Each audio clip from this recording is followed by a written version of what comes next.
नमस्कार दोस्तों, मैं हूं अमित और आपका स्वागत करता हूं अपने YouTube चैनल ओडिसी टेक्नोलॉजीज़ में।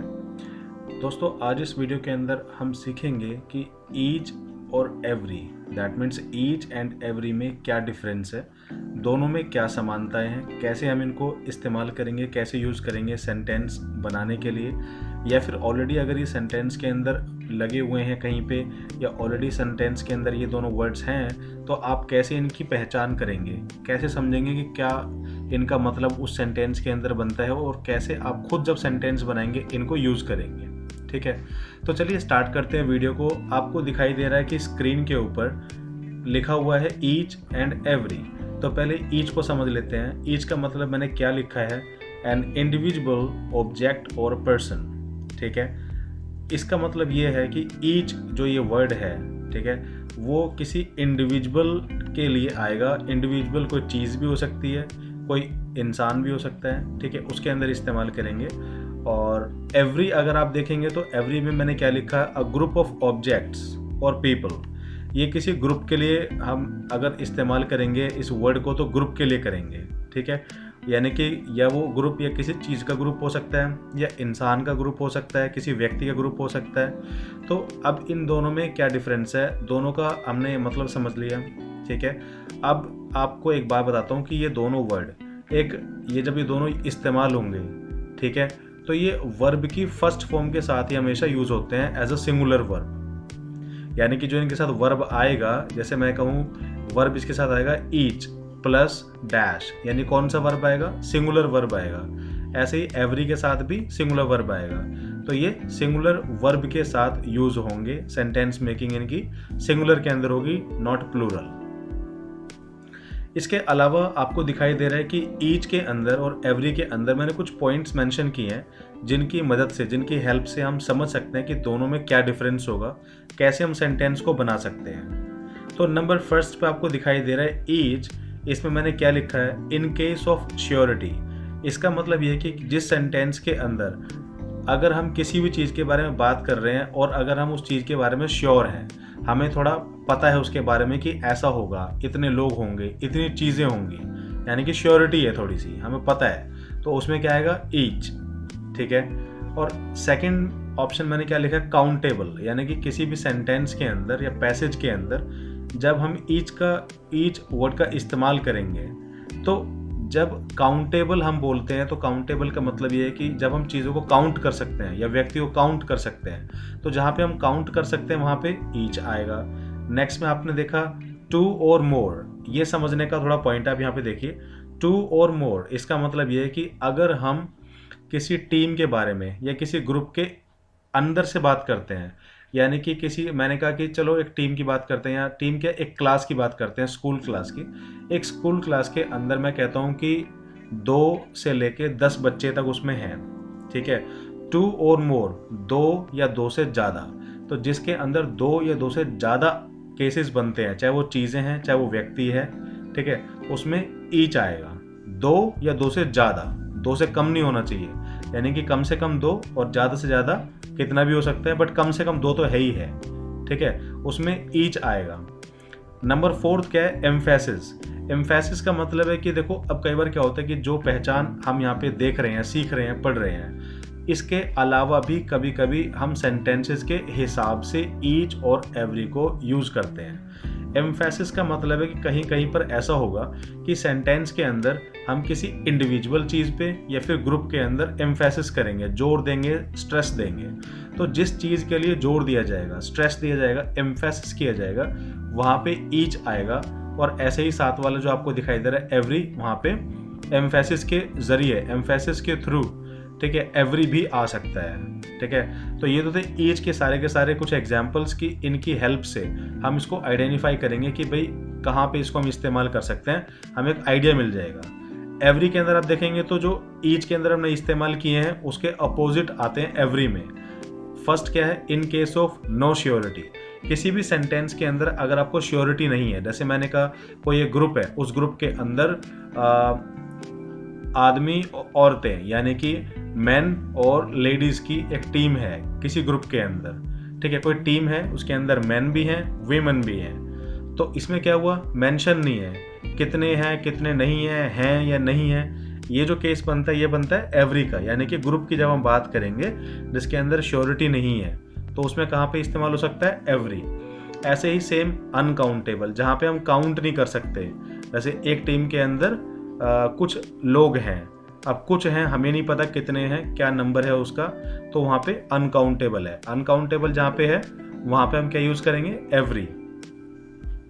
ठीक है दोस्तों। अब थर्ड आपको जो ऑप्शन दिखाई दे रहा है वो क्या कहता है, मोर देन 2। इसका मतलब है 2 से ज़्यादा, यानी कि 3 से लेके अनकाउंटेबल। ठीक है, आपने देखा ईच के अंदर क्या है, 2 और मोर, यानी कि 2 या 2 से ज़्यादा। इसमें क्या है, 2 से ज़्यादा ही होंगे सारे, यानी कि 2 से ऊपर 3, 4, 5, 10 हज़ार अनकाउंटेबल, तो वहाँ पे क्या आएगा, एवरी आएगा। नेक्स्ट फोर्थ ऑप्शन कौन सा है, एम्फेसिस। एम्फेसिस का मतलब तो वही हुआ कि जब हम किसी ग्रुप में कहीं पे जोर देंगे, कहीं पे किसी चीज़ पे या स्ट्रेस करेंगे, एम्फेसिस करेंगे, तो उस कंडीशन के अकॉर्डिंग एवरी भी आ सकता है, ईच भी आ सकता है। तो यहाँ पे इसलिए मैंने दोनों में लिखा है एम्फेसिस, दोनों में ईच भी और एवरी भी आ सकता है। अब नेक्स्ट मैंने क्या लिखा है, फ्रीक्वेंसी। फ्रीक्वेंसी का मतलब है कि फ्रीक्वेंसी वाले जो वर्ड्स होते हैं उनके साथ हमेशा एवरी आता है। जैसे मैंने कहा week days, every day, every week, every month, every year. तो इस तरह के जो वर्ड्स है जो फ्रीक्वेंसी में रहते हैं कि डेली मेरी क्लास होती है, every day, every week, every month, every year, within every 2 years, 5 years, whatever the number is. ठीक है, जो भी है इसके अंदर उसमें हम एवरी का ही इस्तेमाल करेंगे। ठीक है, तो चलिए एग्जाम्पल्स की कुछ बात कर लेते हैं। इसके बाद मैं कुछ एग्जाम्पल्स आपको दिखाता हूँ जिससे आपको और भी ज़्यादा क्लियर हो जाएगा कि कैसे हम ईच को और एवरी को आइडेंटिफाई कर सकते हैं, कैसे इसको हम यूज़ करेंगे, कैसे इस्तेमाल कर सकते हैं सेंटेंस बनाने के लिए। तो चलिए दोस्तों स्टार्ट करते हैं इसके एग्जाम्पल्स को देखना। तो देखिए यहाँ पे आपको दिखाई दे रहा है ईच और एवरी, दोनों के मैंने 4 एग्जाम्पल्स लिखे हैं and I am pretty much sure कि आपको इसे एग्जाम्पल्स को देख के समझ में आ जाएगा। ठीक है, तो पहला एग्जाम्पल मैंने क्या लिखा है, Tony has 5 credit cards and each card is worth credit limit of $5,000। Tony के पास 5 क्रेडिट कार्ड है, यहाँ पे क्लियर कर दिया, मेंशन कर दिया उसने 5 क्रेडिट कार्ड है। Each card is worth credit limit of $5,000। Her card की लिमिट, यानी कि प्रत्येक कार्ड की लिमिट $5,000 है। अब टोटल कार्ड्स कितने हैं, 5, तो एक नंबर आ गया, काउंटेबल चीज़ है यहाँ पे, तो हमने क्या इस्तेमाल किया, ईच। तो चलिए अब एवरी को कैसे यूज़ कर सकते हैं इस सेंटेंस के अंदर, सेंटेंस कैसे मैंने बनाया फिर, Tony has several credit cards. अब कितने क्रेडिट कार्ड है नहीं पता, उसके बाद बहुत सारे कार्ड्स हैं। ठीक है, तो मैंने क्या लगाया, एवरी, कैसे, and every card is worth credit limit of $5,000। Her card की लिमिट $5,000 है। अब यहाँ पे एवरी क्यों आया, क्योंकि कार्ड की हमें काउंट नहीं पता कितने कार्ड्स उसके पास है, कोई श्योरिटी नहीं है, कुछ नहीं है। तो जब ना कोई काउंट है ना कोई श्योरिटी है तो वहाँ क्या आना चाहिए, एवरी आना चाहिए। ठीक है, चलिए नेक्स्ट एग्जाम्पल देखते हैं। ईच का नेक्स्ट एग्जाम्पल है, मैंने क्या लिखा है, there are 2 girls in a team dash girl has performed well. यानी कि एक टीम के अंदर यहाँ पे 2 लड़कियां हैं, each girl has performed well, हर लड़की ने अच्छा परफॉर्म किया। तो देखिए टीम के अंदर लड़कियां कितनी है, 2। तो मैंने क्या कहा था, जहाँ पे 2 या 2 से ज़्यादा लोग होंगे, ठीक है, वहाँ पे ईच का इस्तेमाल या यूज़ हम करते हैं। तो यहाँ पे एक टीम है, अगर सिर्फ टीम होती, नंबर्स नहीं होता तो एवरी आ जाता फिर यहाँ पे, बट यहाँ पे इसने बता दिया कि टीम के अंदर 2 लड़कियां हैं, तो 2 के अंदर मतलब 2 या 2 से ज़्यादा के अंदर क्या करते हैं, ईच इस्तेमाल करते हैं। तो सेंटेंस बना each girl has performed well. इसी तरीके से मैंने एवरी के अंदर एक सेंटेंस बनाया, there are many people in the hall dash one wears red mask. ठीक है, यहाँ पे हॉल में बहुत सारे लोग हैं। अब बहुत सारे लोग हैं, देखिए यहाँ पे कोई काउंट नहीं है, कोई नंबर नहीं है, कोई श्योरिटी नहीं है कितने हैं, नहीं है, जितने भी है, dash one wears red mask. लेकिन हर इंसान ने, हर बंदे ने रेड कलर का मास्क वेयर किया है, पहना है, पुट ऑन किया है।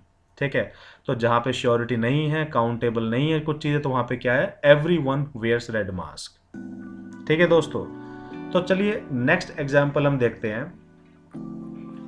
ईच वाले बॉक्स के अंदर आप चेक करेंगे, in the playground every player wears a uniform. अब आप देखेंगे कि यहाँ पर एवरी क्यों आया। ठीक है, सेंटेंस एक बार फिर से पढ़ते हैं। इन द प्लेग्राउंड, खेल के मैदान में, dash player wears a uniform, हर प्लेयर यूनिफॉर्म पहनता है। तो देखिए यहाँ पे क्या है, ईच भी आ सकता है, बट जैसे मैंने बताया कि एम्फेसिस किस चीज़ के ऊपर हो रहा है, तो जिस चीज़ के ऊपर एम्फेसिस होगा उसके अकॉर्डिंग भी ईच और एवरी आ सकता है। ठीक है, तो यहाँ थोड़ा सेंसेबल काम हो जाता है, तो हमें थोड़ा समझना पड़ेगा। In the playground every player wears a uniform, हर प्लेयर ने या प्रत्येक प्लेयर ने यूनिफॉर्म पहना हुआ है या यूनिफॉर्म पहनता है या यूनिफॉर्म पहना है।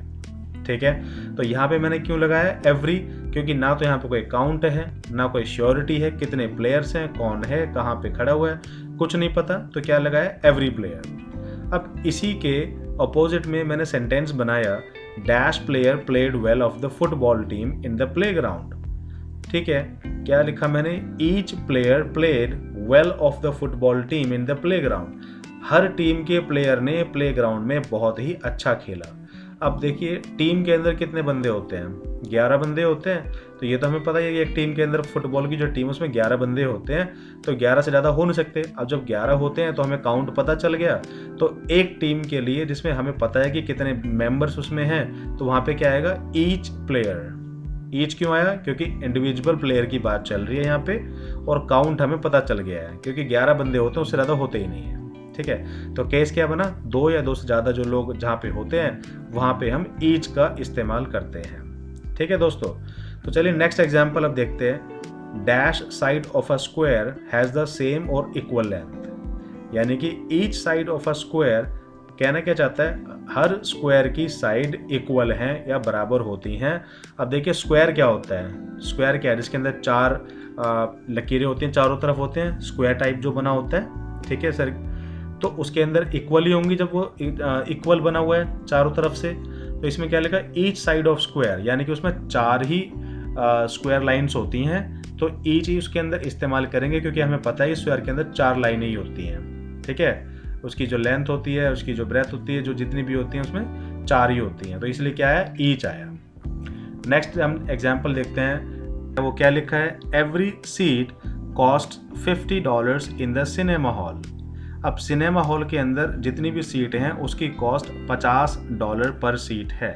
तो यहाँ पे ईच हम कब लगाते, जब हमारे पास सीट्स का टोटल नंबर होता। अब सिनेमा हॉल है, एक तरह से ग्रुप हो गया, चेयर्स काफ़ी सारी होंगी इसके अंदर, तो हमने क्या लगाया एवरी सीट, क्योंकि हमें कोई श्योरिटी नहीं है, ना हमें काउंट पता है, तो क्या आया एवरी। तो दोस्तों अब आप यहाँ पे देखिए क्या लिखा हुआ है, he meets me online on every Thursday, वो मुझसे ऑनलाइन मिलता है एवरी थर्सडे को, यानी कि प्रत्येक बृहस्पतिवार को वो मुझे ऑनलाइन मिलता है या ऑनलाइन मुझसे बात करता है या हम बात करते हैं, जैसे भी इसके अंदर है। तो कौन सा वर्ड आया, फ्रीक्वेंसी वाला। कैसे, जैसे मैंने बताया था every day, every week, every year, every month, इसमें ईच का कोई मतलब नहीं, एवरी ही आता है, तो एवरी ही करेक्ट ग्रामर है। ठीक है, तो नेक्स्ट वाला अब आप देखेंगे कि यहाँ पे क्या आएगा वो आप मुझे बताएंगे। सेंटेंस क्या है, there are so many people in the hall dash one is looking awkward. Each आएगा या एवरी आएगा, सोचिए क्या आएगा, दिमाग लगाइए। नेक्स्ट सेंटेंस क्या है, 10 students are working hard in the class. देखिए मैंने 10 स्टूडेंट्स मेंशन कर दिए सेंटेंस के अंदर, dash one will surely win a reward. That means 10 students are working hard in the class dash one will surely win a reward. इसमें each आएगा या every आएगा। तो अब आप देखिए दोनों के अंदर क्या आ सकता है, each या every। चलिए हम एक बार जो फर्स्ट वाली स्लाइड थी उस पर वापस चल लेते हैं एक बार समझने के लिए। देख लीजिए अब दोनों सेंटेंस जो मैंने आपको दिखाए वहाँ पे कैसे आप इस्तेमाल करेंगे ईच और एवरी को, इन सबको फिर से ध्यान में रखते हुए। ठीक है, अब दोस्तों दोनों सेंटेंस आपको पता चल गए हैं, दोनों के आंसर आप मुझे कमेंट बॉक्स में बता दीजिए। अगर आपका आंसर सही है तो मैं आपको रिप्लाई करूँगा कि आपका आंसर सही है, अदरवाइज आपको बता दूंगा कि आपका आंसर गलत है और करेक्ट आंसर ये है।